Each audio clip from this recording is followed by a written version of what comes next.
നമസ്കാരം മലയാളി വാർത്തയിലേക്ക് സ്വാഗതം. കോൺഗ്രസ് വിട്ട് ബിജെപിയിലേക്ക് ചേക്കേറിയ പത്മജ വേണുഗോപാലിനെതിരെ കടുത്ത ഭാഷയിൽ പ്രതികരിച്ചിരിക്കുകയാണ് കാസർഗോഡ് മണ്ഡലം UDF സ്ഥാനാർത്ഥിയും മുതിർന്ന കോൺഗ്രസ് നേതാവുമായ രാജ്മോഹൻ ഉണ്ണിത്താൻ. പത്മജയെ ഉണ്ണിത്താൻ പരസ്യ സംവാദത്തിന് വെല്ലുവിളിക്കുകയും ചെയ്തു.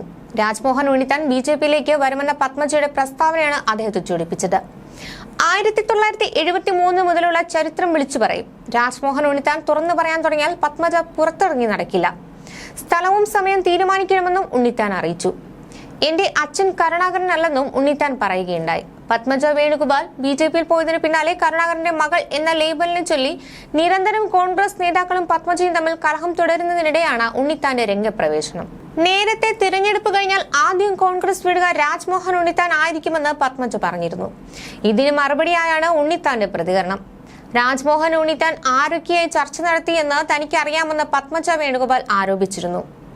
എന്റെ ചെറുപ്പം മുതലേ വീട്ടിൽ വരുന്ന ആളാണ് രാജ്മോഹൻ ഉണ്ണിത്താൻ. ഇപ്പോൾ അദ്ദേഹത്തിന്റെ നെറ്റിൽ പഴയ കറുത്ത കുറി കാണുന്നില്ല.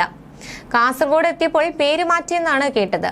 പത്മജ ഉണ്ണിത്താനെ പരിഹസിച്ചു. അതേസമയം ബിജെപിയിലേക്ക് കൂടുതൽ ഇടത് കോൺഗ്രസ് നേതാക്കൾ വൈകാതെ എത്തിച്ചേരുമെന്ന കെ സുരേന്ദ്രന്റെ ഉൾപ്പെടെയുള്ള പ്രസ്താവനയ്ക്കിടയിലാണ് ഇത്തരം വിവാദങ്ങൾ കൂടി എന്നതും ശ്രദ്ധേയമാണ്.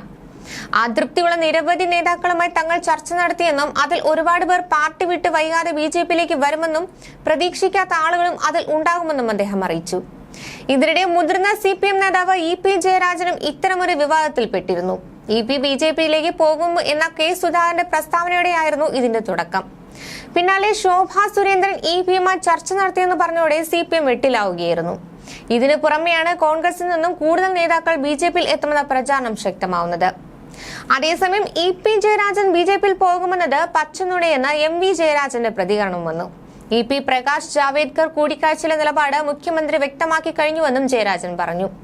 കോൺഗ്രസ് നേതാക്കളുടെ ബിജെപി പ്രവേശനവും EPയുമായി ബന്ധപ്പെട്ട പ്രശ്നവും തമ്മിൽ ഒരു താരതമ്യവും അർഹിക്കുന്നില്ല.